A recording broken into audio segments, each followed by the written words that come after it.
everyone, welcome to LexTalk, World Talk Show presented by Clickaway Creators.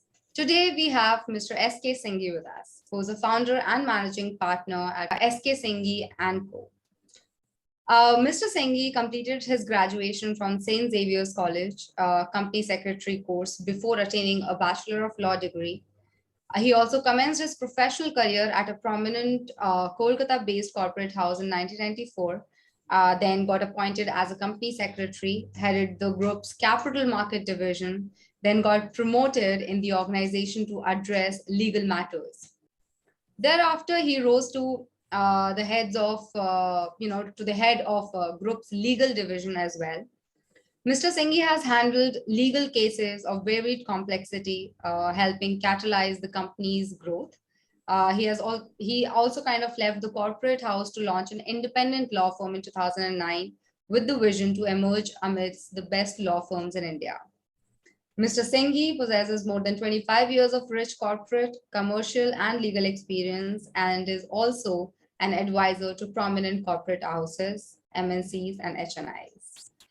I don't even want to get started when it comes to his awards and achievements. But without any further ado, let me just introduce you to the man himself. Hello, Mr. Singhi. How are you? Thank you. Thank you, Bharti, for a nice introduction. Always. Always a pleasure. Always a pleasure, Mr. Singhi. We're really happy to have you on board with us today on this platform. And we're really excited to know about your journey as a legal professional. So how did it start for you? Okay. So basically, when we started in 2009 as an independent law firm, after leaving the corporate house where I worked as a legal counsel for more than 15 years, the important and the landmark issue and the matter, which complex matter which I handled and which I would certainly like to mention, is the one where one of our client was setting up a joint venture manufacturing plant in India with the foreign government. And the matter went into disputes with the foreign partners, who was a foreign government. It's a sovereign government, actually. It's a friendly government to the government of country. And the matter could not be resolved. And ultimately, the issues went into the arbitration. But against its own high-handedness and showing the might of the power, the foreign country lodged criminal proceedings against our client in the foreign country without having any cause of action arising in that country. And to that effect, the Interpol and notices were issued. Now, the challenge before us was how to get these Interpol notices quashed without going into. So I started in 2009 as an independent law firm after leaving the corporate house, where I headed the legal division for 15 years as a legal counsel. And when we started in 2009, headquartered in Calcutta with a staff strength of 2 people, today we are across the nation with offices in Delhi, Mumbai, Calcutta, Bhubaneswar, Gurgaon, and the associate distance ranging more than 60 plus across the country. We have our own IP setup where we are rendering specialized insolvency resolution services. And besides that, all the spectrum of the law we are catering to as a full service law firm. That's the journey within say 11, 12 years, and we are at this stage. But yes, certainly we are looking for more, and yet we have to achieve a lot more visions that we set up for us when we started our law firm. That is lovely, Mr. Singhi. At the same time, I would really like to know about one of the most complex issues that you might have handled, like the complex. If you're just able to describe the complexities of it and how did you supersede it, just an insight on a really complex. The important complexities, that one of the matters which I always highlight and would like to highlight here is that when we were working for one of the matters of one of our clients who had disputes and differences with their joint venture partner, which is a foreign national, foreign country. Now fighting against a foreign country and with the bilateral issues coming between the two countries is really a challenging task. And here the issue involved was that in spite of having no cause of action arising in the foreign country, except to the extent that the foreign government was a joint venture partner. The foreign government lodged a criminal proceedings against our client in their own country just to pressurize and bring them to negotiating table or to their terms, whatever they like. And the important Interpol notices were issued, red corner notices were issued against our client. The entire movement of the client was stopped. The business was likely to be at the corner of brink because of the restrictions in movement. And of course, the fundamental rights were completely extinguished. So that issue we challenged before the Supreme Court of India.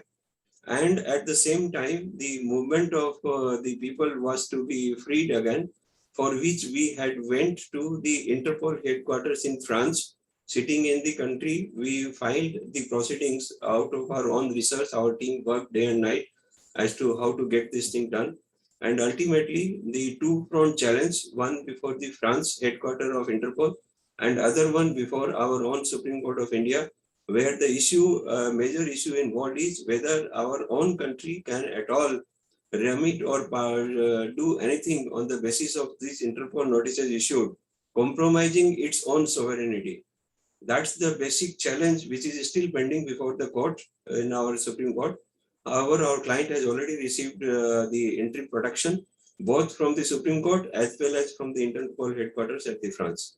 That is the most challenging and the complex matter which I handle, and I always, amongst others, whatever we did. Thank you so much, Mr. Singhi.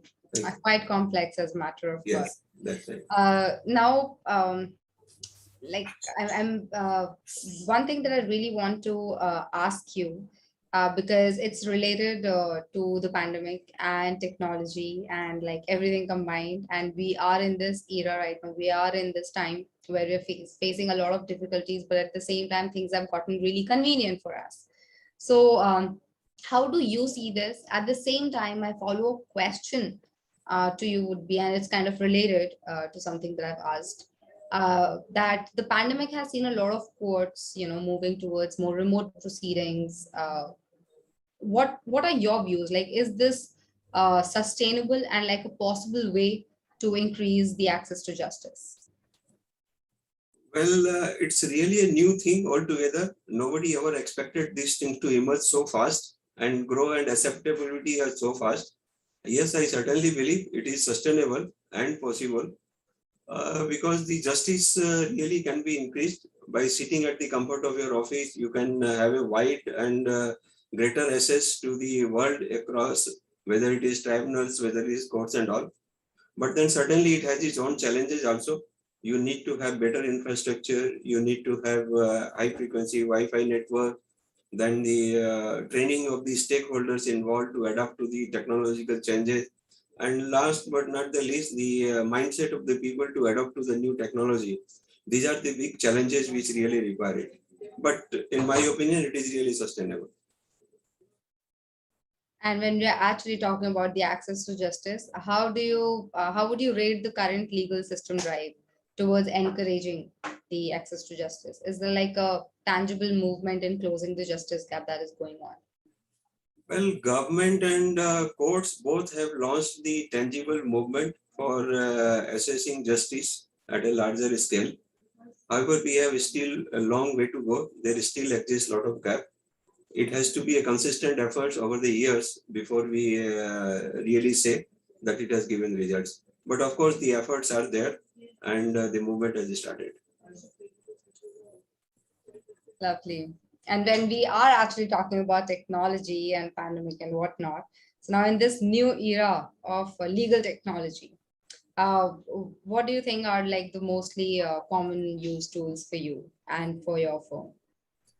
The most important softwares we are using to manage the time value for the client as well as for us in this era are really the video conferencing software.